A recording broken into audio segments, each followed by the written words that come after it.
Jangan sampai merasakan kesakitan Tuhan. Saya bilang, Ibu, minta maaf.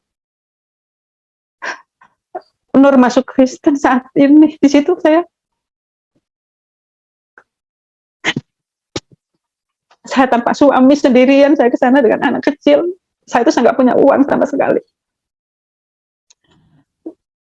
Jadi kalau seandainya saya kalau dimarahin oleh semua keluarga, saya udah terima. Walaupun dibunuh, apapun saya terima. Ibu saya begitu. Shalom saudara-saudara yang dikasihi Tuhan, luar biasa kuasa Tuhan yang dinyatakan di dalam hidup ibu ini.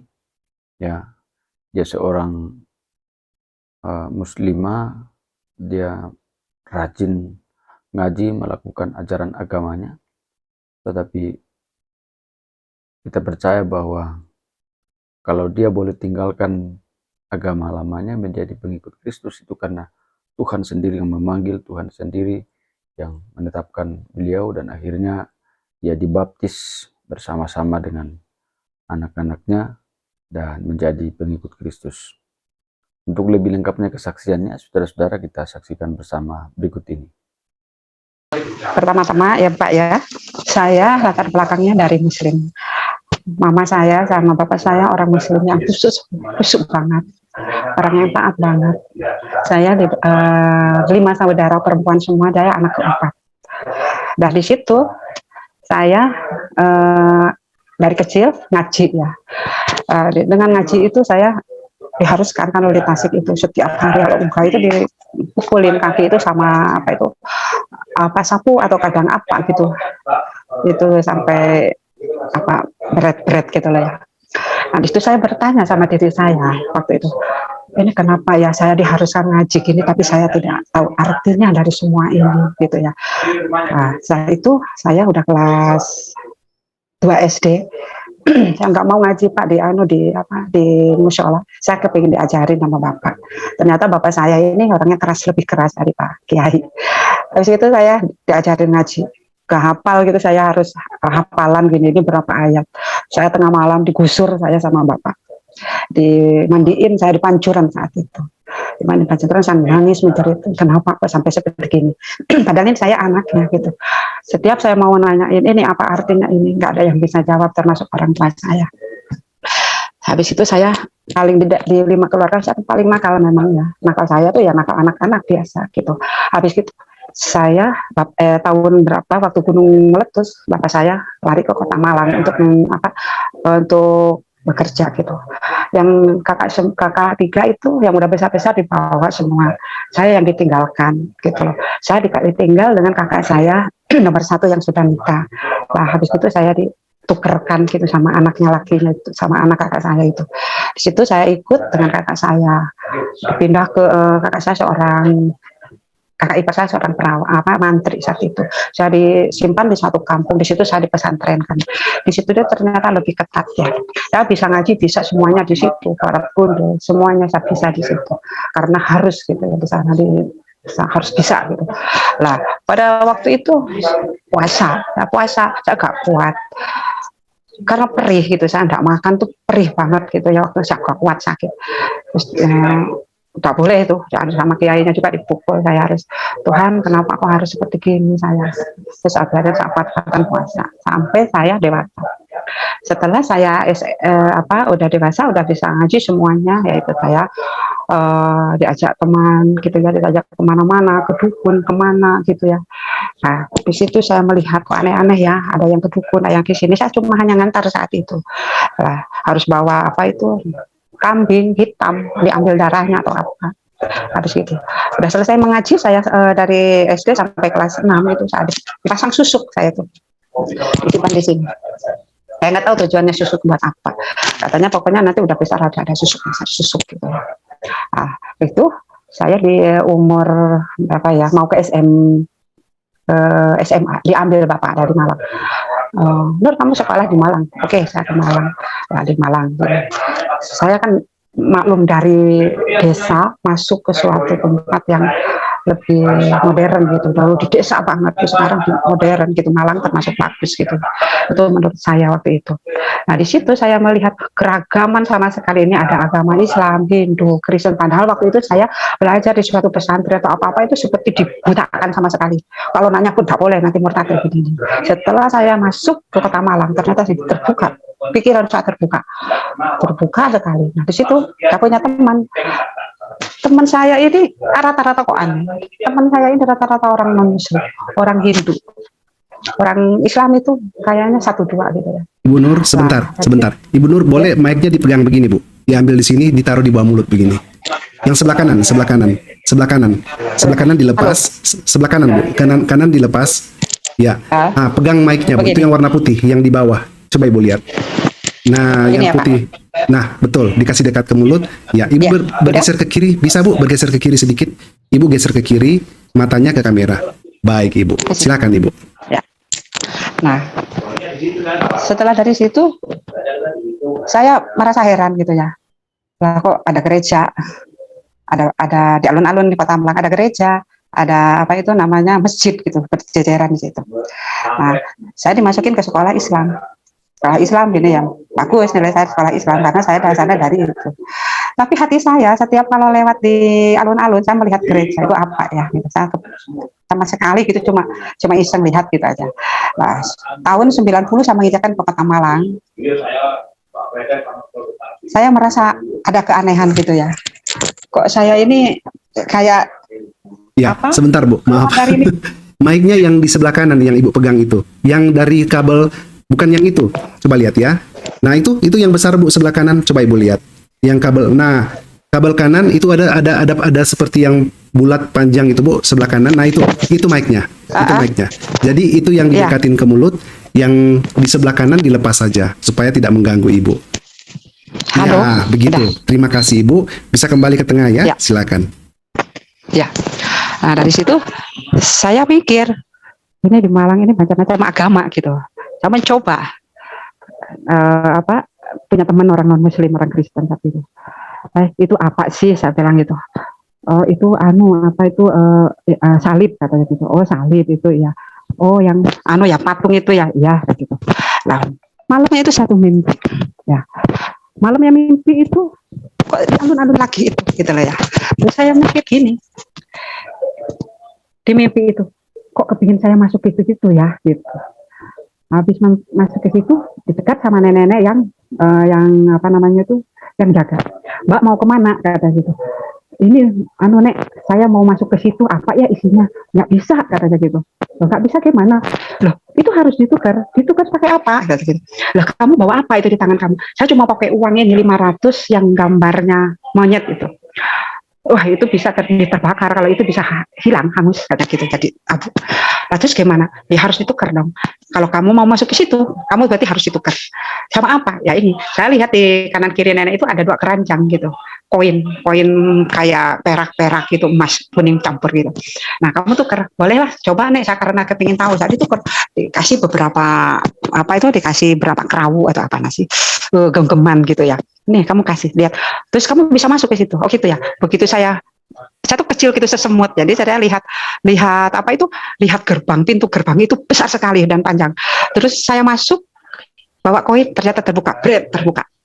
Habis itu saya jalan, kok di situ tuh kan di gereja itu kan ada kursi, ada apa gitu ya biasanya ya. Saya tidak melihat itu, saya melihat suatu lapangan yang sangat-sangat luas dan bersih.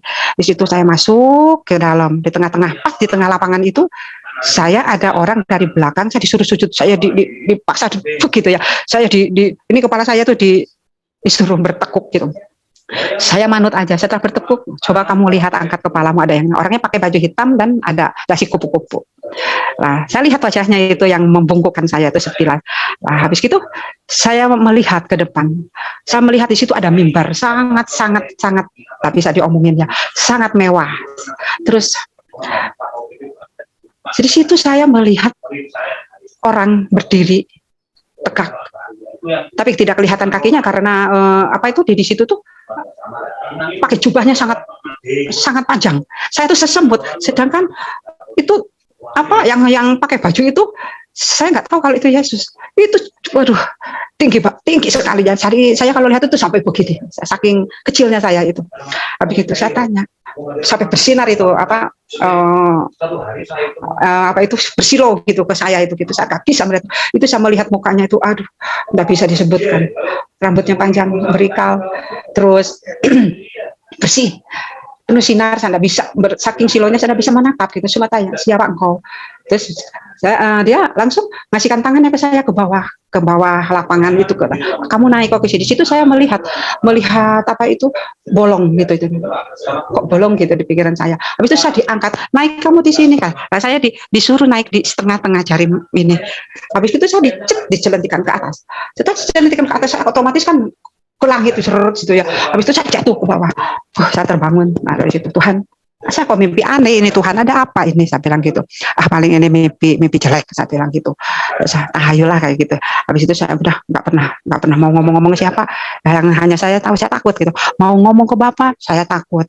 Saya mau ngomong ke pacar saya karena itu orang Kristen, saya takut. Apalagi saya mau ke pendeta atau ke papahnya suami saya, itu kan orang majelis gitu. Saya diam aja, serba salah. Apalagi saya mau nanya kiai apa, saya takut sekali. Udah mau deh, saya diam aja. Diam saya sampai tahun 2002.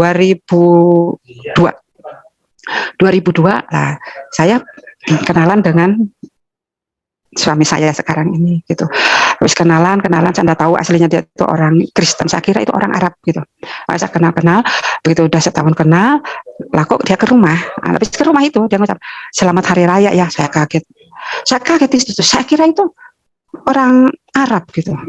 Terus saya kan tanya, katanya karena mancung hidungnya memang kayak orang Arab gitu ya, masa masih ada keturunan tapi bukan Arab India katanya gitu. Persis memang gitu. Habis itu saya kenal, saya nggak tanya agamanya waktu itu, karena ya itu tadi udah kenal, cinta gitu, bersemi gitu, udah saya suka gitu. Karena apa, saya lihat sikapnya, lihat ini kok beda gitu ya, lain dengan ya gitu teman-teman saya gitu, ini beda gitu ya. Habis gitu saya kenal, akhirnya jadi pacar saya. Terus gitu saya berpisah karena perbedaan agama itu, karena takut, karena bapak saya nggak setuju karena agama beda gitu loh. Terus kalau kamu baru harus ikut anak saya katanya gitu. Nggak bisa, itu orang tuanya dari suami saya juga orangnya keras ya, sama-sama gini. Udah saya putus asa di situ. Terus tapi tetap aja saya berdua nekat walaupun beda gitu, saling meyakinkan gitu ya. Tidak apa-apa, kamu walaupun beda dengan saya tidak apa-apa, kita belajar di situ. Habis itu suami saya yang ikut, enggak, sebelum itu lah, sebelum pernikahan itu saya mimpi keluar rumah gitu, baru dari di Lawang gitu, turun kaki batu langkah, ternyata dari langit itu ada dua orang seperti malaikat turun, seret, saya diambil seret ke atas. Ya Tuhan, ini saya mau dibawa kemana? Saya bilang gitu. Loh, ini kamu mau dibersihkan badan kamu, karena badan kamu tuh kotor, ini banyak getah. Orang itu pakai baju jubah, dua orang ini, saya diangkat ke langit, entah dibawa kemana gitu. Cuma saya tanya, ini saya mau diapain aja gitu. Saya mau dibersihkan katanya gitu. Kamu mau dibersihkan karena kamu kotor. Wah Tuhan, saya udah nggak mimpi lagi. Dari situ lama sekali ya. Tapi tetap perjalanan saya tetap niat nikah dengan suami saya, nikah Islam saat itu. Saya nikah. Selama nikah itu ya kayaknya apa ya, saya nggak harmonis saat itu, di luar dugaan saya. Banyak saya dicaci maki saudara, caci maki orang tua, saya takut. Satu rumah waktu itu saya dengan orang tua, pas saya nikah berapa bulan gitu, saya dipukul hanger, suami saya nggak ada. Itu loh suamimu tuh karena kamu Kristen gini katanya, makanya belajar sholat gini. Saya diem aja, kalau ada masalah saya ngumpet di sini tuh, nggak pernah ngomong sama suami. Dipukul sama hanger itu. Saya itu hamil 1 bulan, itu saya hamil 1 bulan setelah nikah itu. Mewangi saya di situ, Tuhan, saya ini kok kayak gini ya, belum tahu Yesus itu, belum menerima Yesus, saya udah dipukulin kayak gini. Saya kira gitu, kok jahat sekali ya ini. Ya ampun ibu, saya gimana lagi, saya tidak mungkin bisa memaksa suami saya, suruh sholat suami mungkin ini. Gimana lagi Bu, saya udah bilang, tapi apa, suami tetap di ajarannya gitu. Habis itu saya nggak kuat di rumah gitu ya. Akhirnya saya tinggal sama sama mertua. Akhirnya saya kembali ke mertua. Di situ saya nggak betah juga, nggak betah karena di sana itu juga apa ya, saya merasa asing, nggak merasa asingnya apa. Di sana juga lingkungan Kristen. Nah dari situ anak saya lah, masa lahir. Nah. Anak saya lahir itu, mertua saya bilang, kamu harus dibaptis katanya gitu. Nur harus dibaptis. Nur harus dibaptis ya. Iya. Tanpa sepengetahuan saya, tanpa ada konfirmasi saya dari dulu saya kerja di hotel, pulang, habis itu pulang ke rumah mertua.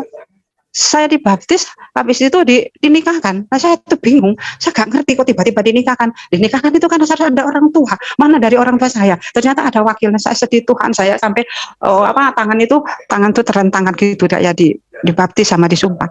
Saya nangis menjerit di situ. Tuhan, saya ini kenapa kok diginikan? Kenapa saya dipaksa jadi orang Kristen? Saya tidak mau, saya nggak rela. Saya nggak rela banget. Tuhan, kenapa saya seperti ini?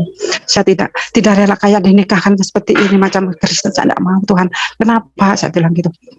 Tapi Tuhan berkehendak beda sama saya. Tapi itu pemaksaan, tidak sekehendak hati saya gitu loh. Saya tidak mau. Itu kedengaran sama saudara saya. Katanya kamu dengar-dengar masuk Kristen ya? Enggak Kak, saya menyangkal. Enggak, saya enggak. Karena memang belum sepenuhnya saat itu. Cuma masih mengenal biasa dulu dan tidak mau ketakutan itu. Setelah itu saya nikah, saya punya rumah sendiri. Walaupun nyicil saat perumahan sama sendiri. Di situ saya tenang gitu ya berdua dengan suami. Tapi tetap aja perbedaan. Walaupun nikah Kristen, tapi ada perbedaan. Saya tetap Islam, dia tetap Kristen.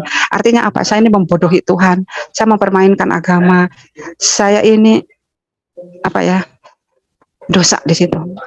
Nah, saya dikasih sama Tuhan suatu masalah yang sangat besar di situ, walaupun udah rumah sendiri.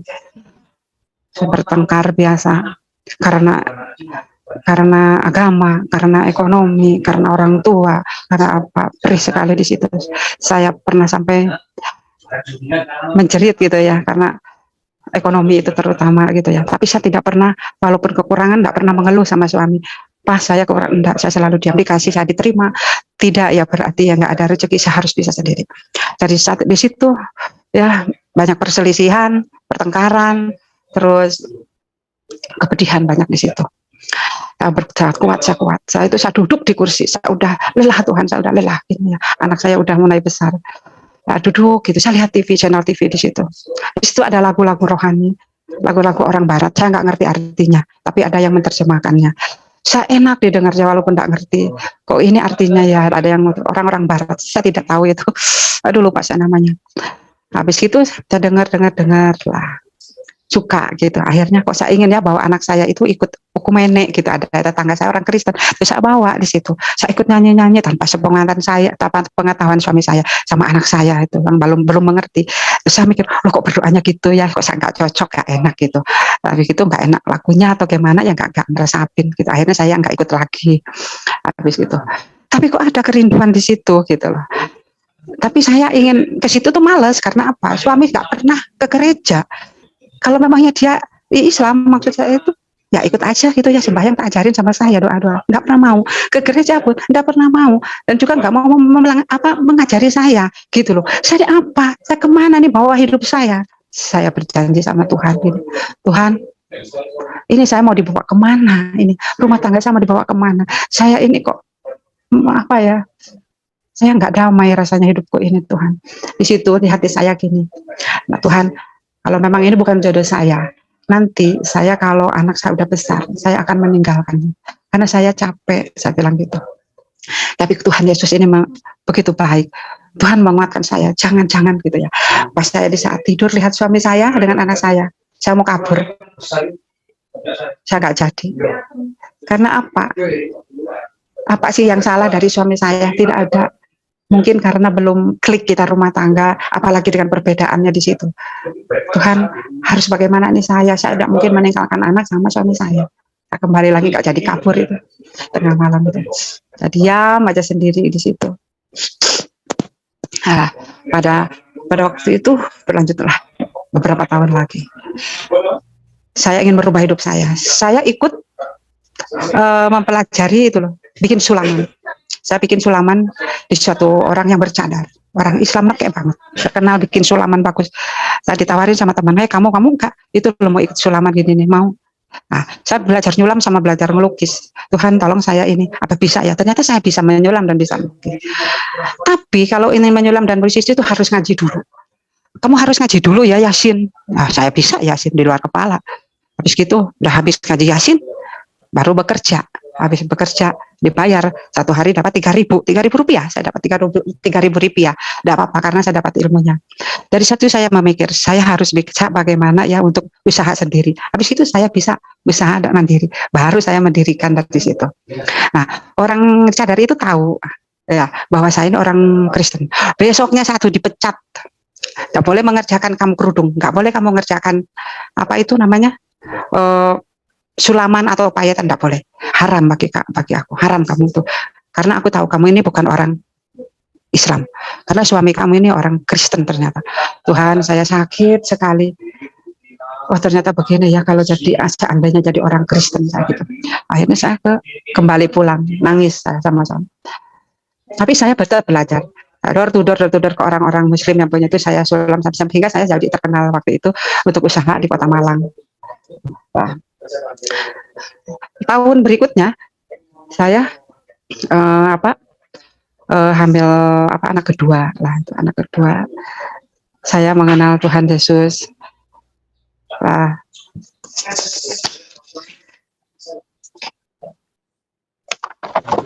tahun 2000 berapa saya lupa ya. Ya, 2004 ini saya hamil anak kedua ini. Saya masih tetap kerja di suatu hotel. Nah, anak saya di dalam perut 2 bulan. Tahu teman saya ini, saya itu sering ngantar suami ke anak saya gitu ya, ke gereja gitu. Karena saya rindu untuk ingin ke gereja gitu. Nah, pas waktu pembagian THR, kamu nggak dikasih THR ya karena kamu katanya kemarin masuk gereja gini. Kaget saya. Oh alah, ternyata jadi orang Kristen itu berat ya. Baru aja kepingin mengenal Tuhan, banyak aja alasannya. Saya heran di situ. Kenapa kok banyak halangannya kalau masuk Kristen? Saya bilang gitu.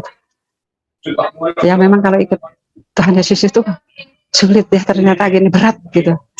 Nah, jadi saya itu kayak ketakutan sendiri gitu di situ.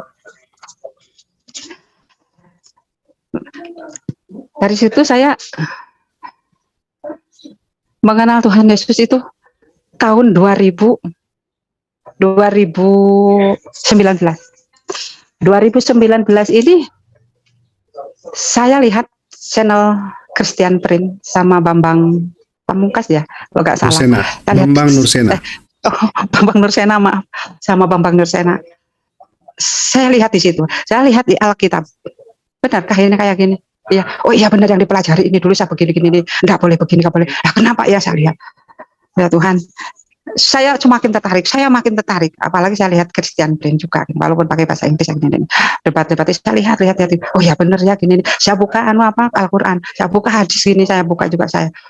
Aduh, kok begini ya? Saya ketakutan di situ. Saya diam di situ. Tuhan, ini ada apa? Saya perang sendiri di situ. Saya nggak bisa tidur. Kok yang saya pilih itu seperti gini ya ternyata gitu. Coba lah, saya sholat. Sebentar tahajud. Ingin saya tuh sholat itu begini. Ya Tuhan, tunjukkan saya jalan yang lurus dan benar. Nah, cuma itu aja. Ihdinas siratal mustaqim. Ternyata saya di situ tuh ketiduran. Saya ketiduran. Sebentar. Kok di situ ada suara sama saya? Aku adalah jalan yang benar dan hidup ya. Oh, tak seorang pun datang kepadaku kalau tidak melalui aku. Kalau nggak salah seperti itu. Tuhan, ini suara apa? Saya bilang. Terus saya kan cuma bilang ihdinas siratal mustaqim. Lah kenapa kok saya ada yang ngomong seperti itu? Saya buka itu. Apa itu mau kena saya buka. Turun dari loteng saya lari. Saya buka, saya lihat lagi channel lagi saya. Pagi-paginya lagi. Sampai gak terasa berapa jam. Saya penasaran. Tanpa sepengetahuan sama suami saya. Saya banding-bandingkan. Saya buka lagi. Gak ngeri ya. Saya takut seperti gini. Berarti saya ini sia-sia. Berarti yang saya Tuhan, yang saya sembah itu selama ini seperti gini. Tuhan, kalau memang ini saya harus mengambil keputusan saat ini Tuhan. Tolong Tuhan saya tunjukkan. Pulihkan hidup saya. Saya gitu sama Tuhan, tolong pulihkan hidup saya capek gitu. Akhirnya saya nangis gitu ya, saya nangis paginya itu. Kata suami saya, kamu ada apa kok nangis? Saya ambil suami saya bawa ke depan ruang tamu, saya duduk berdua sama suami, saya hadap-hadapan. Papa, kalau seandainya saya ini nanti mengenal Tuhan Yesus, apa kamu tetap sayang sama aku? Ya sayanglah, katanya gitu. Tapi kalau seandainya kamu tetap jahat, aku pasti akan meninggalkan Tuhan Yesus. Lah kenapa kamu kok bilang gitu? Wah, saya kepingin ke gereja hari ini juga, saya bilang gitu. Loh ngapain kamu? Padahal suami saya itu dari dulu kalau ngajak ke gereja sama saya tuh ya cuma sekali 2 kali, itu pun aja saya tidak pernah mau gitu. Pusing saya itu kalau gitu. Itu langsung saya nangis. Enggak Pak, aku kok kepingin banget aku ke gereja hari ini. Ternyata besok Paskah. Loh, tutupkan gerejanya. Ya enggak apa-apa Pak, ayo Pak cari gereja. Saya enggak tahu gereja itu apa setiap hari buka gitu ya. Habis itu saya sama suami saya ke gereja. Tapi kamu bersumpah, kamu akan sayang saya. Iya, aku bersumpah. Kamu enggak jahat lagi sama saya. Enggak, kamu sayang sama anak-anak ya. Ayo, kita selamatkan semua anak saya. Aku enggak mau anak kita ini bercerai-berai. Aku enggak mau anak kita ini tidak ada pengenalan Tuhan. Saya bersalah selama ini. Terus suami saya nangis. Iya Mas, saya janji ya, janji. Saya di situ sama suami saya berangkulan. Saya minta maaf. Tuhan, suamiku, saya minta maaf. Saya banyak salah, saya banyak dosa. Suami saya juga begitu, Mama, aku minta maaf selama ini. Tidak pernah mengajarkan kamu, tidak pernah mengenalkan Tuhan. Ini semuanya salah aku, katanya gitu. Maafkan saya ya, Mama. Akhirnya saya di situ rasa dengan saling memaafkan, saya merasa kedamaian sangat apa ya, kayak seperti cahaya yang keluar gitu ya, langsung saling memaafkan itu penting sekali. Terus habis itu diantar sama suami saya lari, kita cari gereja mana? Nggak tahu, pokoknya ayo kita cari gereja. Saya ke situ ketemu, ini gereja ini. Habis itu saya, Pak maaf saya mau bertanya apa Bu? Itu ada tentara Pak gitu ya. Mau bertanya apa Bu? Ini saya mau tanya apa Bapak pendeta, tiba-tiba saya gitu. Tapi namanya Pak Pendeta Rahman namanya. Wah saya betul ini saya pendeta saya gitu. Oh kenapa Bu? Nangis saya nangis di situ. Itu belum masuk ke dalam, baru di pagarnya itu nangis. Ya Bu kenapa? Ayo kita masuk ya. Ya minta Bu, Pak tolong doakan. Saya hari ini kepingin masuk Kristen. Puji Tuhan, akhirnya saya didoakan sama suami saya di situ sama Pak Pendeta. Tenang saya besok Bu ini bukanya katanya gerejanya. Ya Pak tenang, saya pulang ke rumah. Saya nggak bisa tidur besoknya itu, saya mengharapkan Tuhan saya kapan ke dalam gereja itu kapan saya itu. Akhirnya saya masuk ke dalam gereja itu. Kenal dengan Pak Pendetanya. Terus saya gitu diajarin sampai 1 bulan kalau nggak salah. 1 bulan. Terus ini kalau Kristen itu begini ini disebutin. Oh ternyata memang beda gitu ya. Penuh kasih, penuh kemuliaan di situ. Tuhan ini seperti ini kalau di Kristen, lain dengan di Tuhan saya. Akhirnya saya di situ tanpa keputusan, senang saya di situ belajar. Kasih baca ya kitab-kitab itu, saya penasaran sama sekali di situ. Ajarin sama Pak Pendeta. Besoknya mau dibaptis. Udah tuh, Bu siap-siap Ibu dibaptis. Ya siap Pak, saya dibaptis. Ya udah pakai baju putih, besoknya pakai mau dibaptis. Tiba-tiba begitu Pak Pendeta berdoa, saya air mata ini nggak bisa berhenti, keluar air mata terus, keluar. Tuhan ada apa ini, kenapa air mata gerocok terus? Saya nangis ganti, saya sampai malu ini sama orang. Tapi apa yang saya rasakan, apa yang saya sedihkan, saya tidak tahu. Ternyata di situ yang ada di ternyata di dalam tubuh saya itu ada yang bertolak belakang itu begini, ojo gitu lah, karena kamu ini orang ini gitu. Aduh, dari situ saya tuh mau kabur. Bentar lagi tuh saya mau kabur. Saya toleh. Sakit yang dirasakan di punggung tuh semakin sakit, yang di dalam punggung itu sampai rasanya ditusuk-tusuk duri. Rasanya seperti ditusuk-tusuk duri. Tuhan ada apa ini? Kok saya gini? Wah ini mumpung Pak Pendeta ini belum datang, saya mau kabur. Ternyata ada yang megang saya. Mbak mau kemana? Katanya Mbak. Oh enggak kemana. Wah saya malu gitu ya. Waduh gimana? Tapi itu waktunya Bu Nur ini dibaptis. Akhirnya saya dibaptis. Ada videonya saya dibaptis. Ada saat video saya dibaptis, di situ saya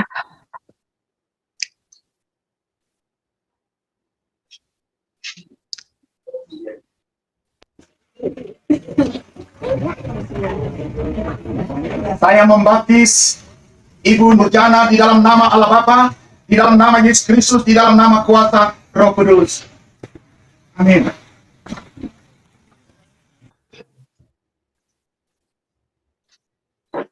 ya gitu.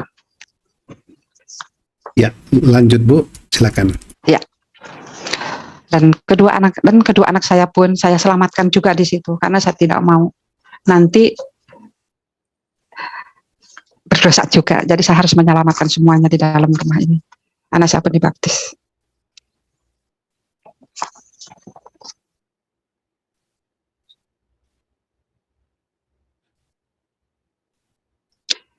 Ya, lanjut Bu. Ya. Setelah dibaptis, oke. Setelah dibaptis saya nangis karena saya ada yang keluar dari tubuh saya. Sruet, nangis saya. Saya nggak bisa naik ke tangga dari kolam itu. Nangis saya. Tuhan, hati saya kenapa seperti gini, damai rasanya. Dan ada yang keluar dari badan saya itu. Semua rasa sakit, semua rasa penyesalan, semua rasa yang di hati yang dulu sakit, hati apa, semua kesakitan hilang saat itu. Puji Tuhan. Tuhan sangat baik. Tuhan telah menolong saya. Saya udah mengenal Tuhan. Betapa sayangnya sama saya. Sama keluarga saya sampai hari ini. Dan saya mengikuti Tuhan Yesus sampai hari ini. Semoga saya tidak bergoyah.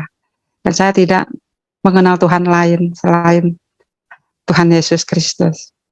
Saya bersyukur sama Bapak Pendeta yang telah menyelamatkan saya dan sudah membesarkan saya dan mempelajari saya di kekristenan ini sampai saat ini.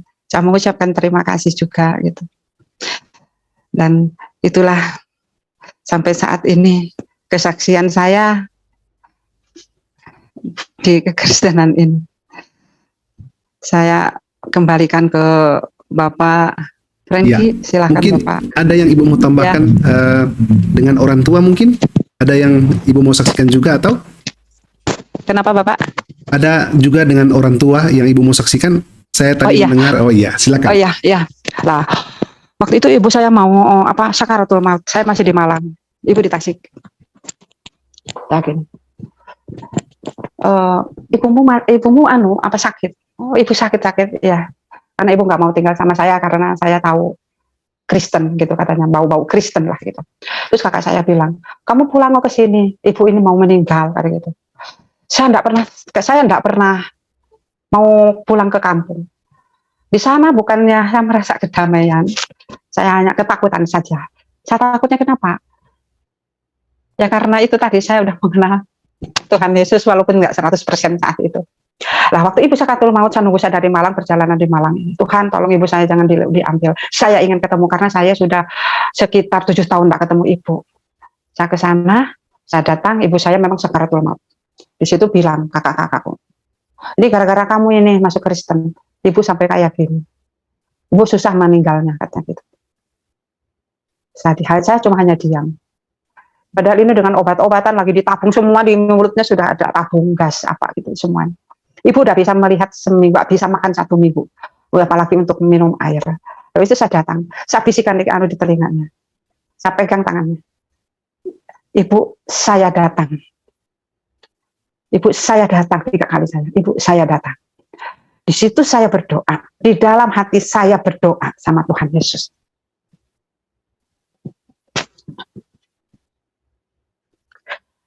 Saya berdoa tidak bisa seperti berdoanya orang Kristen. Saya cuma begini yang pernah dengar sama saya. Saya Bapa kami di surga, dikuduskanlah namamu, datanglah kerajaanmu, jadilah kehendakmu di bumi seperti di surga. Tapi saya tidak seterusnya ngomong yang lainnya. Tuhan, kalau seandainya ibu saya hari ini mau diambil nyawanya, Tuhan, tolong Tuhan hari ini Engkau bawa dengan ketenangan, kedamaian. Jangan sampai merasakan kesakitan Tuhan. Saya bilang, Ibu, minta maaf. Nur masuk Kristen saat ini. Di situ saya tanpa suami sendirian, saya ke sana dengan anak kecil. Saya itu nggak punya uang sama sekali. Jadi kalau seandainya saya kalau dimarahin oleh semua keluarga, saya udah terima, walaupun dibunuh apapun saya terima. Ibu saya begitu aku bisikin, buka, matanya buka, tangannya ngerekep saya. Nur, cuma buka, Nur. Iya Bu, minum ya, saya kasih pakai kapas, saya teteskan di kapas itu. Bu, saya tetesan, mau minum. Habis itu saya diperkes sama ibu saya. Ibu mau pulang. Dia bisik sama saya mau pulang. Iya Bu, ibu dengan tenang saya berdoa. Bapak kami di surga, tahu saya yang aku bisa. Akhirnya ibu melepaskan nyawa sampai memegang saya. Setelah ibu meninggal semuanya menangis. Ini gara-gara kamu, saya dicaci maki di situ. Ini gara-gara kamu. Tuhan ampun saya gitu. Saya ampun Tuhan. Karena saya mengenal Engkau, saya seperti ini. Saya sakit. Setelah ibu dimandikan, saya ingin menyentuh ibu saya saat itu. Ibu, saya ingin menyentuh tapi tidak boleh. Kamu tidak boleh menyentuh karena nanti panas. Panas ini nanti ke mayatnya panas. Itu nanti ibu masuk neraka. Saya melihat ibu saya dari jendela kecil. Saya lihat ibu saya dimandiin, dibulak-balik. Ibu saya melihat saya dalam waktu dimandiin itu melihat gitu. Saya melihat ibu saya, melihat gitu. Orang lain mungkin melihat ibu merem, tapi melihat ibu saya kayak ketawa sama saya. Terus saya tidak sanggup, saya ingin merangkul pun saya tidak bisa, sampai ibu dipendam, saya tidak boleh mendekati kuburan. Saya berusaha untuk menguatkan di Tasikmalaya ini, menguatkan hati saya. Ibu meninggal, selesai sudah malamnya, saya pulang sampai ke Malang, sampai tiba di Malang lagi. Sampai di Malang lagi, saya berniat untuk sepenuhnya karena saya udah masuk Kristen sampai saat ini. Situ saya sama Tuhan. Setelah masuk Kristen, habis dibaptis, malamnya saya mimpi. Saya mimpi melihat bumi, bulat kan bumi. Lihat separuh, bumi itu bulat, separuhnya itu cuma kelihatan separuhnya bulatnya itu. Nah, saya duduk di tengah-tengah bumi itu. Saya melihat, di situ hanya air gitu. Saya duduk di tengah air. Saya melihat ke atas. Di situ saya melihat Tuhan Yesus. Tapi cuma separuh, karena buminya baru separuh. Di situ saya melihat Tuhan Yesus di depan. Cuma kelihatannya ini separuh ini. Di belakangnya penuh orang iring-iringan menyanyi nyanyi rohani. Enak rasanya dengarnya tuh, sendu banget gitu. Saya menikmati banget, saya melihat ke langit, saya menonton betapa panjangnya, betapa eloknya, yang nggak bisa saya sebut. Pakai semua baju putih, berjubah putih semuanya. Di situ Tuhan, saya berarti sudah sampai ke titik situ bahwa saya harus benar-benar yakin dan nggak boleh berpaling lagi selain Tuhan Yesus. Nah, sampai sekarang memuji dan menyembah Tuhan Yesus dengan seikhlasnya, dengan hati nurani yang nyaman, damai, dan kami sudah dipulihkan sama Tuhan, dibalikkan sama Tuhan dalam kehidupan yang lebih baik lagi. Situ saja Pak Renki. Terima kasih.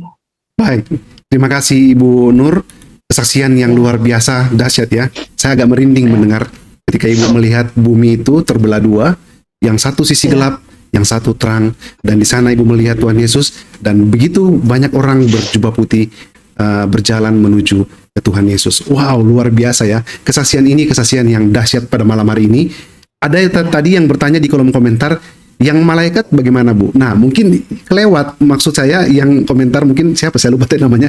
Ibu sudah saksikan. Jadi waktu itu Ibu bermimpi diangkat oleh kedua malaikat. Bisa diulang lagi Bu di bagian itu? Mungkin ada yang belum mendengarnya dengan baik. Di bagian ketika malaikat mengangkat Ibu. Bisa diulang lagi Bu ya di bagian itu. Ya. Gitu. Saya keluar rumah ya, dari pintu 1-2 langkah langsung ada yang orang dua tuh kanan kiri turun seret, jadi memegang lengan saya Lengan. gitu ya, bahu saya diangkat, lengan dikepit-kepit, saya nggak bisa berubah, langsung saya diangkat ke langit seret. Saya kaget, loh kenapa saya mau dibawa kemana ini? Cuma saya dengar itu, loh, kamu mau akan aku bersihkan karena di tubuh kamu tuh kotor. Ini lihat baju kamu ini kotor, harus diganti karena baju kamu tuh udah kotor penuh getah. Oh gitu ya. Udah cuma hanya dengar gitu suara, langsung saya dibawa kemana saya nggak tahu. Terbangun lagi. Itu mimpi saya di situ. Saya tahu artinya. Yang bawa itu 2 laki-laki, kata malaikat. Jadi saya ketakutan kalau selalu mimpi itu, saya ketakutan sekali gitu, Pak. Ya, jadi sudah dengar ya, yang tadi itu ketika diangkat oleh kedua malaikat dan mengatakan engkau harus dibersihkan. Ya, itu pesan-pesan yang diberikan secara vision. Apa yang Ibu mimpi pada waktu itu adalah petunjuk untuk lebih mengenal Yesus. Jadi tentu harus ada yang ditanggalkan. Wow, kesaksian malam hari ini benar-benar luar biasa ya. Dan akhirnya mungkin ya, silakan Ibu. Ya, saya memang banyak dosa, Pak ya. Saya itu saking nggak maunya ini harus bersaksi juga ya. Ya. Waktu itu saya melakukan bersambung lagi ya, Pak ya. Silakan. Ya. Waktu itu saya anak pertama, nggak mau punya anak lagi karena ketakutan, karena saya itu masih belum memegang Tuhan Yesus. Pokoknya saya ingin mengakhiri pernikahan saya. Ternyata saya ada anak kedua dari situ. Setelah 9 tahun, 9 bulan anak saya lahir, saya hamil lagi. Nah, dari hamil lagi ini, saya kaget, waduh saya hamil lagi ini, belum 1 bulan. Katanya ini apa itu, otomatis saya melakukan dosa. Saya aborsi, Pak ya. Saya ikut aborsi. Saya kena nggak mau gitu lah. Karena saya udah nggak mau gitu lah ya. Saya udah memang banyak masalah gitu loh, saya nggak nyaman gitu karena perbedaan saya itu. Di situ di aborsi itu, Pak ya, dokter aborsi ini orangnya jahat, kerem tuh nggak pernah ngomong, orang itu nggak pernah terkenal ngomong, tapi saya begitu masuk ke suatu ruangan aborsi itu gini, Pak ya, saya tidur pakai baju putih, dokter itu kan tinggi besar, lah dalam tidur sudah dibius seperti halusinasi gitu. Nah, di situ saya mendengar musik, ting ting ting, enak gitu ya musiknya tuh, ting ting ting, wah ini musik apa? Enak rasanya didengarnya. Sehingga dengan ting ting ting ting itu ada yang memegang kepala saya, Pak, pakai jubah putih, rambutnya panjang. Masa dokter panjang? Padahal dokter itu gundul. Ya, saya melihat dokter ini kok panjang, tapi saya nggak melihat wajahnya siapa. Pokoknya saya lihat ini orang ini rambutnya panjang gitu ya. Tapi tinggi, tapi nggak besar gitu kayak dokter. Habis itu kok saya dipegang kepala ini saya dipegang kepala. Nah di kepala di sini dipegang. Dokter itu nggak pernah bertanya, Pak, kalau terkenal itu. Tanya, lah kok saya diajak ngomong sama dokter itu? Ada setelah musik bunyinya itu gini, dokter itu bilang, kamu tidak boleh membunuh. Kamu harus mengasihani sesama manusia. Dan kamu harus menyayangi kedua orang tua. Itu yang ada di perintah Tuhan, yang 10 perintah Tuhan itu, Pak, yang disebutin. Yang saya paling mengenal itu, kamu tidak boleh membunuh. Itu memang yang salah. Berarti kan saya harus membunuhnya. Situ dijamah sama dokter itu, kenapa kok dokter ngomong gitu? Saya bilang gitu. Terus di sebelahnya tuh ya tadi itu ada 2 asisten ya biasanya, perawat. Lah kemana itu hilang orang 2 perawat itu? Lah cuma ada orang yang memegang saya pakai baju putih. Saya kaget. Loh ini kok tiba-tiba saya terbangun, Pak ya. Tapi ini mata ini saya tidak tidur, tapi saya buka. Ini mata saya itu buka, nggak tidur saya tuh. Saya buka mata, Pak. Loh ini kemana ini? Dua suster ini yang menemani saya tadi kanan kiri ini, yang menutup badan saya kemana? Ini cuma ada dokter. Lah dokternya ini saya enggak, aneh gitu lah, gitu ya. Kok memegang saya kepala tapi saya nggak diaborsi gitu loh. Setelah itu saya disuruh bangun, kata gitu. Saya toleh, dokter itu sudah tidak ada. Ternyata kok dokter sama perawat itu masih di ruangan beda. Itu belum mengapa-apakan saya ternyata. Loh, saya tanya itu sama suster, tadi Pak dokter itu sudah sudah apa itu mengaborsi saya? Loh belum, Bu, katanya. Loh Yang mau ngomong saya ini siapa? Saya bilang gitu. Loh, nggak tahu, Pak Dokter nggak pernah ngomong, katanya gitu. Loh, ada apa Bu? Loh, tadi ada yang mau megang kepala saya. Dia ngikutin dari 1 sampai 10, dari 10 dibalikin lagi ke 9, ke 8 sampai ke 1 lagi. Itu 10 perintah Tuhan. Ternyata saya setelah tahu masuk itu 10 perintah Tuhan yang diomongin. Tapi yang saya masih hafal itu, jangan membunuh, harus mengasihi sesama, dan sayang sama orang. Itu yang saya sangat sangat dengar. Yang kesananya saya lupa lagi gitu loh. Loh, saya habis gitu, ya ada Bu, sekarang diaborsi, kata gitu. Saya tertegun di situ. Waduh, tapi saya kenapa kok begini gitu ya? Gak boleh membunuh. Akhirnya saya tetap aja Pak melakukan gitu karena saya takut gitu, takut anak kedua gitu. Habis itu selesai sudah, datang ke rumah. Saya tidak bisa tidur, mual mentah saya. Datang ke kamar, saya semaput Pak. Saya semaput. Oh, itu dosa saya yang saya lakukan selama ini. Saya otomatis sudah melakukan dosa. Sebelum Habis gitu, apa sesudah malaikat mengangkat ibu itu yang mimpi? Kejadian ini sebelum apa sesudah itu? kalau malaikat itu sebelum Pak. Sebelum. Oke, lanjut Bu. Setelah itu, saya pulang habis diaborsi, masuk ke kamar, saya semaput Pak, saya tidak ada daya sama sekali. Saya mati suri di situ. Saya mati suri. Ternyata saya dibawa ke suatu gunung yang sangat-sangat tajam. Tajam sekali Pak. Tajam. Saya berdiri di atas pisau. Bayangkan, saya berdiri di atas pisau. Di atas pisau kaki berdiri, otomatis kan kesakitan toh Pak. Di situ saya kok melihat ke bawah, api neraka saya. Api. Terus sakit. Jatuh ke api, saya diam di pisau sakit. Saya cuma berdiri. Saya menjerit di situ, Tuhan, ampun saya. Tolong saya Tuhan, kembalikan hidup saya. Saya tidak akan melakukannya lagi Tuhan. Saya terbangun Pak. Saya terbangun dan saya bisa pulih lagi badan saya. Saya seperti biasa lagi, tidak ada apa-apa. Di situ saya banyak melamun. Saya melihat itu neraka saya. Itu yang saya ketakutan. Lama dari situ, tapi tetap saya tidak mau mengakuinya itu saya Pak. Karena saya ketakutan saat itu karena orang tua. Saya takut sekali gitu loh. Akhirnya setelah ini tahun 2019 ini saya baru masuk Kristen. Sekarang saya tobat. Saya enggak mau lagi melakukan hal-hal yang di batas itu. Ya ampun sama Tuhan Yesus, Tuhan. Tolong ampuni saya. Tuhan udah memberi kesempatan sama saya ini. Saya akan gunakan sebaik-baiknya. Karena saya tidak tahu nanti kapan saya diambil nyawa. Saya berserah diri sama Tuhan Yesus. Tuhan, saya sudah menyelamatkan hidup saya sampai saat ini. Itu Pak, kesaksian saya. Ya, kita berikan kemuliaan buat Tuhan ya. Luar biasa kasih Tuhan kepada Ibu. Ibu diberikan kesempatan.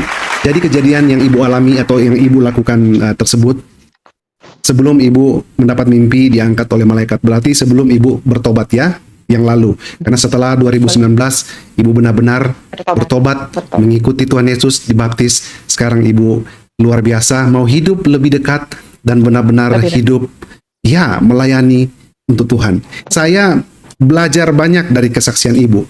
Memang tadi awal-awal agak cepat-cepat Ibu bersaksi ya, karena alami. Ini gaya Ibu bersaksi, gaya Ibu berbicara. Setiap pesaksi memiliki gaya tersendiri. Saya tetap menangkap apa yang Ibu saksikan semua. Dan saya belajar ternyata ya, kita memang harus membuka wawasan, harus juga kita belajar. Karena Ibu sendiri tidak lepas dari satu fakta bahwa Ibu juga belajar menonton YouTube dari CP ya, Christian Prince, dan Ibu juga menonton YouTube dari Bapak Bambang Nursena, betul Bu ya? Nursena. Dan ketika Ibu menonton video dari kedua tokoh ini ya, saya bisa mengatakan seperti itu, Ibu cek ya, diperiksa dulu, betul enggak ya? Jadi Ibu baca kitab dulu, Ibu baca semua, Ibu bandingkan, dan Ibu, wow, betul ya apa yang Ibu bacakan ya. Ibu sampai tidak bisa berkata-kata lagi ya, apa yang memang Ibu dengar, dan Ibu mungkin dapat dikatakan terkejut juga ya, atau shock lah dapat kata itu. Shock ya, selama ini saya tidak tahu ya. Yang dijelaskan dari kecil itu seperti gini. Nggak boleh bertanya, murtad kamu. Jadi kalau bertanya nggak boleh. Oh, artinya biasa, apa itu artinya? Nggak boleh. Luar biasa ya. Sekarang dengan teknologi media yang luas, kita semua bisa belajar. Dan dari situ saya yakin dan percaya meneguhkan keputusan ibu untuk mengikuti Tuhan Yesus. Ditambah lagi mujizat-mujizat yang ibu alami, ibu juga mendapat mimpi dan saya yakin dan percaya itu petunjuk. Bahkan kita yakin dan percaya pada waktu itu apa istilahnya kepala ibu ya, yang mengusap kepala ibu dan mengatakan itu adalah membunuh, ya kita yakin itu Tuhan sendiri yang mengingatkan ibu. Hanya saja ibu pada waktu itu mungkin saya katakan belum peka untuk mendengar suara Tuhan, karena memang ibu belum bertobat pada saat itu ya. Tetapi Tuhan itu luar biasa mengingatkan jangan sampai kita jatuh dalam dosa. Dan luar biasa kesempatan yang dikasih kepada ibu, kasih Tuhan sampai saat ini ibu bisa rasakan. Dan akhirnya suami yang sempat ikut ke keyakinan ibu dulu akhirnya kembali, dan semua anak-anak ibu akhirnya juga dibaptis mengikuti Tuhan Yesus. Luar biasa. Ada sedikit bagian yang saya juga agak prihatin dan sedih ketika ibu hanya melihat almarhum ibunda dari lubang kecil itu, tapi ibu sempat melihat beliau menatap mata ibu sambil tersenyum.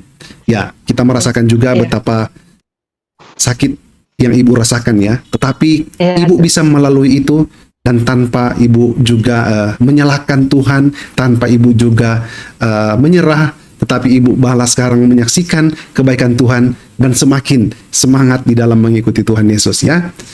Kalau boleh sedikit, karena saya sebenarnya mau dengar lebih kesaksian ibu. Saya sempat merinding yang tadi ibu katakan itu. Sekarang kegiatan ibu apa saja bu? Yang ya selain sebagai ibu rumah tangga tentunya, apakah ibu juga ada pelayanan kecil-kecilan atau apa yang ibu lakukan, bisa dibagikan sedikit? Saya itu sebelum corona saya bisnis jilbab Pak ya. Saya bisa ngeroncek dari orang yang cadaran itu.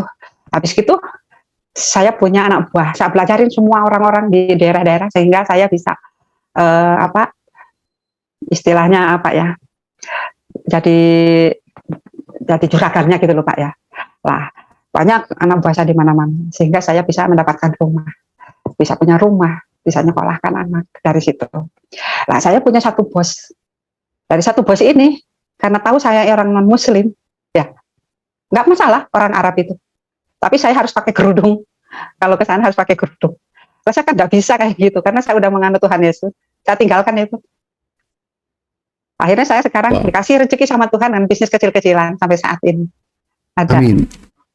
Wow, luar biasa ya. Satu keputusan yang ibu ambil, resikonya besar. Ya.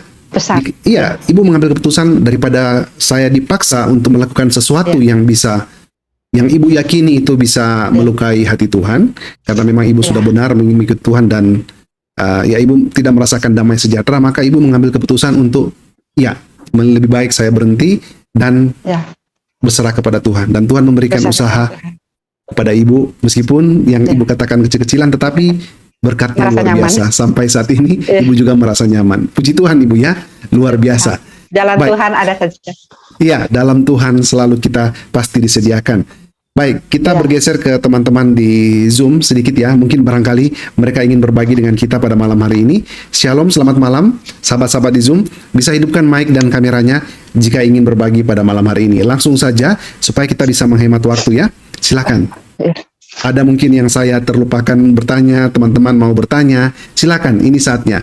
Atau teman-teman yang nonton di YouTube, di Facebook, ada mungkin yang mau ditanyakan, bisa diketik di kolom komentar ya. Saya bisa bantu tanyakan kepada ibu. Ya. Bagaimana Oke, shalom, selamat malam Pak Kosim. Bisa hidupkan sekarang mic-nya Pak, silakan. Shalom, maaf Pak. Selamat malam Pak. Selamat malam, apa kabarnya pada malam hari ini? Bapak. Iya. Shalom, selamat malam Ibu Nurjana. Wow, namanya luar biasa. Saya gede ini Pak, kurang jelas, saya di tempat gelap. Cukup Pak, mundur sedikit. Bapak mundur sedikit. Ya, mundur sedikit lagi tidak apa-apa. Mundur sedikit lagi nggak apa-apa. Silakan Pak Kosim. Ya. Nama surga nih Bu Jana. Ya, cahaya surga. Iya, betul. Saya bersyukur ya sama ibu. Saya tadi lihat di YouTube dulu Bu dari handphone. Ya. Saya dari awal saya ikutin YouTube Ibu. Pokoknya kesaksian Ibu itu sangat bagus ya, membuat kita sebagai mantan-mantan kedar ya, terlebih-lebih lagi kita sama ya, membuat kita itu semakin dikuatkan dengan kesaksian ibu. Apalagi ibu melihat seorang malaikat itu gak gampang ya, luar biasa. Iya. Saya pokoknya ibu, saya ada firman Tuhan itu di Kisah Rasul 4 ayat 12 ya Pak. Iya benar, Kisah Rasul 4 ayat 12, boleh cantumkan Pak, tampilkan. Baik. Kisah Rasul 4 ayat 12 ya. Iya, itu udah familiar ya Pak. Baik. Di screen Pak, silakan. Ya, saya bacakan ya Bu Jana. Iya, monggo. Dan keselamatan tidak ada di dalam siapapun juga selain di dalam Dia. Sebab di bawah kolong langit itu tidak ada nama lain yang diberikannya kepada manusia yang olehnya kita dapat diselamatkan. Amin. Nah, ini udah jelas banget ya Bu ya. Firman Tuhan ini sangat bagus dan sangat pokoknya menguatkan kita ya, terlebih-lebih lagi untuk anak-anak yang baru bertobat, apalagi contohnya kayak ibu gitu ya, yang udah terima Yesus. Ini nama lain itu tidak ada nama lain, hanya nama Yesus satu-satunya. Nabi boleh banyak, Rasul boleh banyak, tapi hanya satu juru selamat. Keselamatan itu hanya di dalam Isa, Yesus Kristus. Nah, ini membuat saya kesaksian. Tadi saya terenyuh, wow, saya penasaran. Saya bilang, mau ngobrol, mau sekalian bertanya deh gitu ya. Maaf ya Bu, Ibu, saya lihat dari wajah Ibu itu, Ibu dipakai Tuhan dengan luar biasa. Berani bersaksi, berani bersaksi gitu kan di YouTube, karena YouTube ini melalui YouTube kan banyak jiwa-jiwa dimenangkan. Pak Franky juga keren ya, luar biasa Pak Franky. Pak Franky kiranya diberkati Tuhan, kiranya semakin diperluas kapasitas YouTube-nya, semakin luar biasa. Hebat pokoknya Pak Franky. Makasih, itu aja sih Bu. Makasih, semangat ya Bu. Amin, amin Pak. Shalom, salam untuk keluarga Bu. Shalom, terima kasih ya Pak Kosim. Tuhan Yesus memberkati Bapak luar biasa dalam keluarga dan pelayanan Pak Kosim. Silakan teman-teman yang lain yang ingin berbagi pada malam hari ini, silakan hidupkan mic dan kameranya.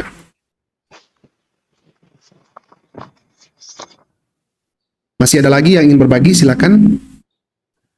Saya lihat di sini ada Ibu Rusmaida ya, Pak Gustaf, Pak Steven, Pak Hengki, Pak Rio. Karena kalau tidak ada lagi yang mau bertanya, kita akan tutup dengan doa, tapi sebelumnya kita akan mendengar sedikit kesimpulan dari Ibu Nur. Tapi coba dipikir-pikir lagi Bu, siapa tahu ada yang terlupakan lagi. Yang Iya, Pak. ternyata belum lagi Saya ini disaksikan. tadi itu Karena ada beberapa banyak saksi tamu, jadi- besoknya WA ke saya, aduh Pak Franky, saya lupa ngomong yang bagian ini. Ya tidak apa-apa. Ya, Nanti lain ada kali. yang ada lagi. Silakan. Yang bulan-bulan kemarin gitu. Saya kan ikut ngaji, setelah nggak ikut ngaji lama gini mereka melihat saya kata gitu. Bu Nur sekarang udah Kristen ya. Iya, puji Tuhan lah, saya udah mengakuin ke orang-orang sini. Saya sekarang udah Kristen, jadi nggak ikut ngaji lagi. Saya bilang gitu, maaf ya. Oh gitu ya, iya. Terus gitu lama ya. Kok tiba-tiba orang-orang banyak yang ke rumah. Pak, kenapa kok sampai sekarang sampean itu kok beda ya kata gitu. Beda kenapa? Kok nggak tahu, pokoknya beda.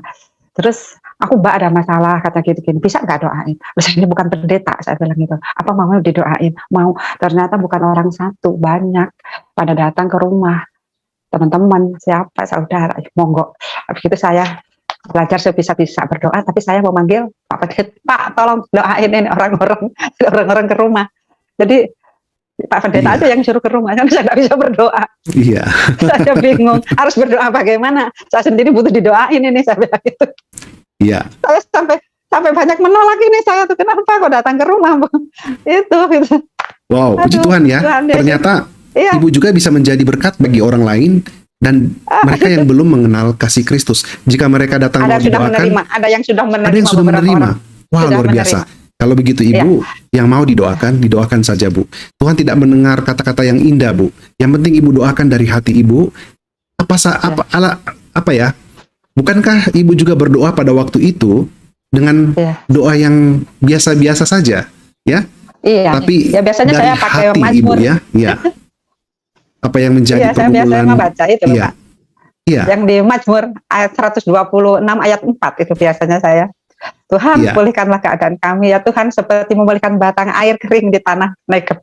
Itu Iya. Tuhan, dengarkanlah suara. Ya itu, saya juga sebisa-bisa deh Pak saya itu gitu. Tidak apa-apa Bu, lebih bagus lagi kalau doanya diambil dari firman Tuhan, ya. Tidak apa-apa Ibu, belajar, kita semua Apalagi belajar. kalau masih Iya. belajar, saya masih belajar, ini baru berapa tahun ini, mau 2 tahun lebih ya, mau ke 3 tahun ini saya belajar.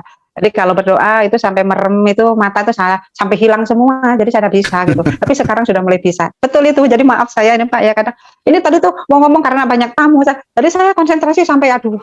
Ini. Iya, Ibu dipakai Tuhan untuk menjadi saluran berkat, mendoakan orang lain ya, untuk mengenal kasih Yesus.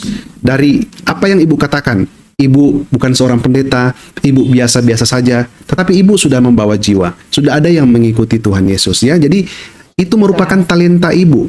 Ibu tadi berkata-kata biasa-biasa saja memang. Kata-kata Ibu itu bagian-bagian awal ketika Ibu bersaksi agak sedikit cepat-cepat ya. Tapi itu gaya bahasa Ibu. Nanti di bagian akhir baru saya mendengar Ibu berbicara lebih, temponya lebih lambat. Tetapi saya mau katakan begini. Dari apa yang Ibu katakan itu bagian dari kelemahan Ibu bersaksi ya, dengan tidak seperti pendeta atau tidak terlalu bagus menurut Ibu. Tetapi saya merinding mendengarnya. Karena saya merasa bahwa di kesaksian Ibu, urapan Roh Kudus itu luar biasa. Apalagi di bagian bumi tadi ya, yang terbelah dua. Jadi, ya, dan malaikat juga yang mengangkat Ibu, memegang langsung kedua lengan Ibu dan mengangkat Ibu nggak bisa bergerak, langsung diangkat begitu cepat dan dikatakan harus ditanggalkan karena jubah kamu itu kok kotor. Itu luar biasa pesan-pesan ilahi yang disampaikan kepada Ibu. Ya. Terus juga apa yang terjadi di ruangan dokter itu ya, ketika kepala Ibu itu ya benar-benar waktu itu kita yakin dan percaya Tuhan sendiri yang mengingatkan Ibu.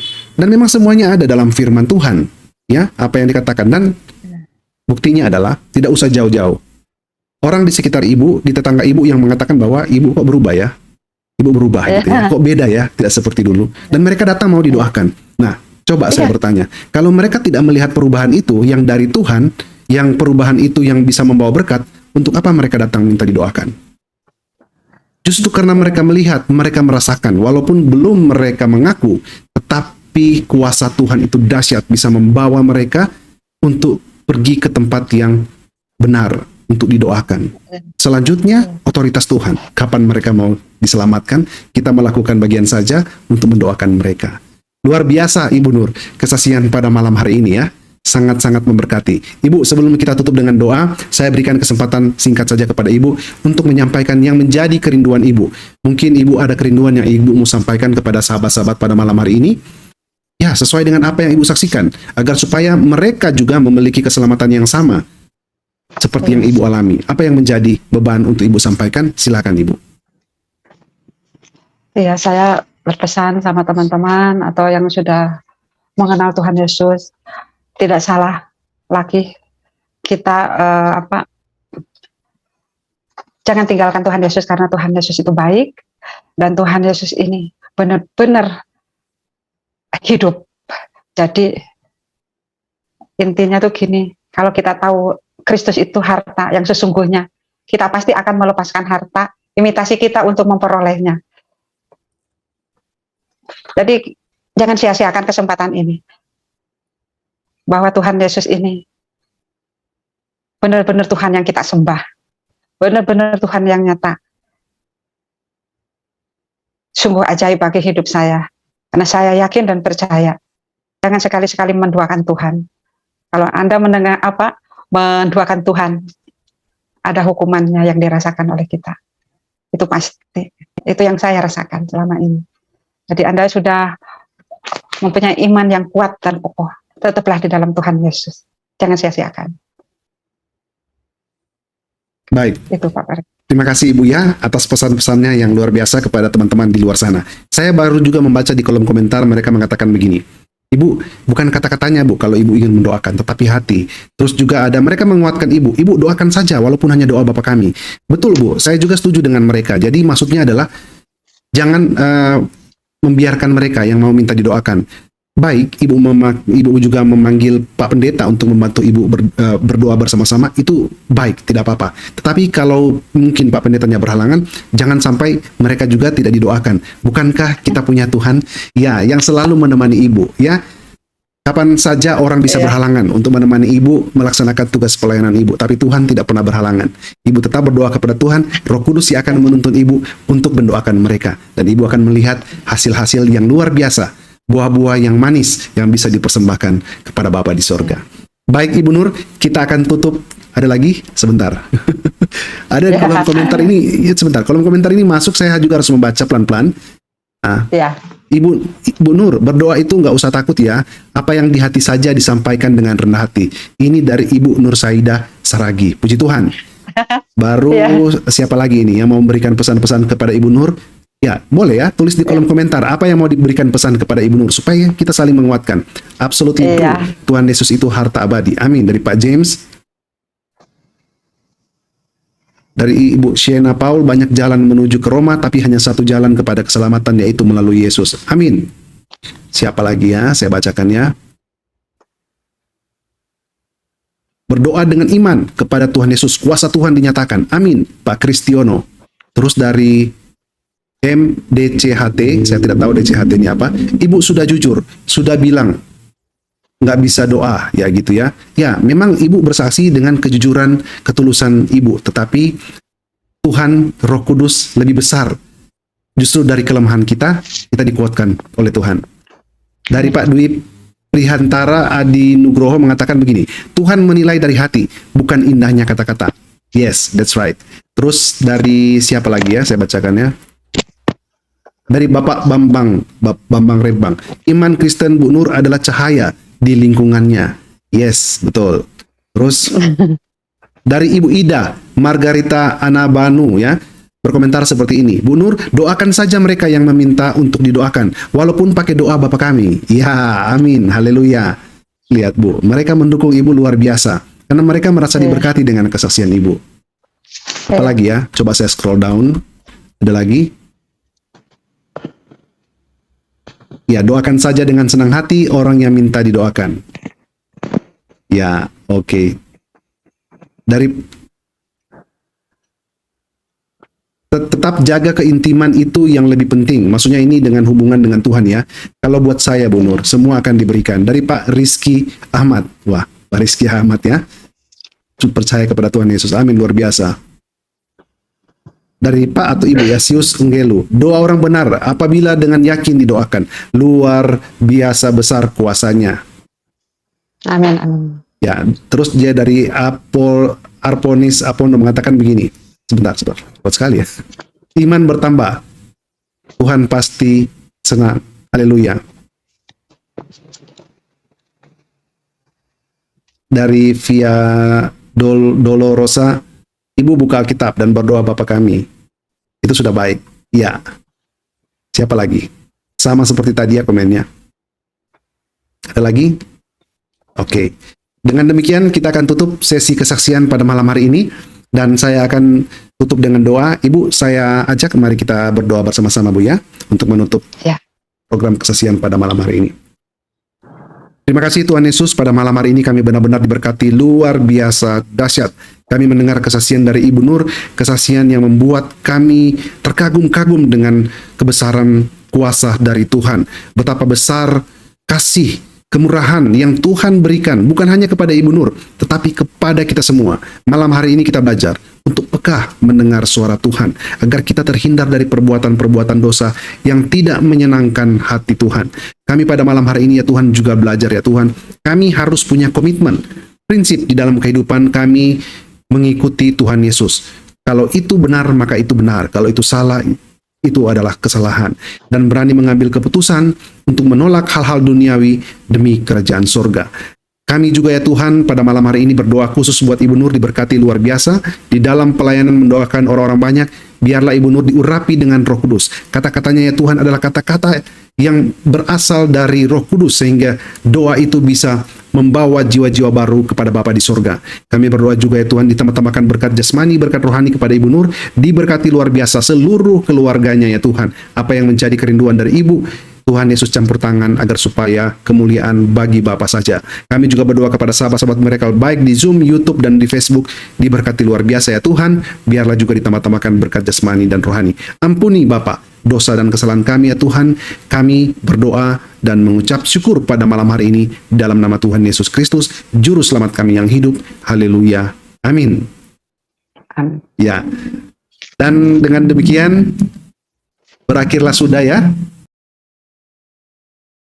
Itulah kesaksian Ibu yang sangat luar biasa ini. Ada banyak pelajaran-pelajaran rohani yang bisa menguatkan iman kita, menjadi berkat bagi kita, dan tentunya semoga ibu ini akan boleh semakin setia dalam Tuhan, bahkan dipakai Tuhan untuk melayani, sehingga semakin banyak jiwa yang diselamatkan oleh Tuhan. Dan tentunya kiranya melalui kita juga, pribadi lepas pribadi, dipakai Tuhan untuk memberitakan Injil sehingga banyak orang yang diselamatkan. Dan kita sebagai orang percaya mengimani, meyakini bahwa keselamatan itu hanya ada di dalam Yesus Kristus, dan di luar Yesus itu tidak ada keselamatan. Sampai jumpa di video-video berikutnya, dan Tuhan Yesus memberkati.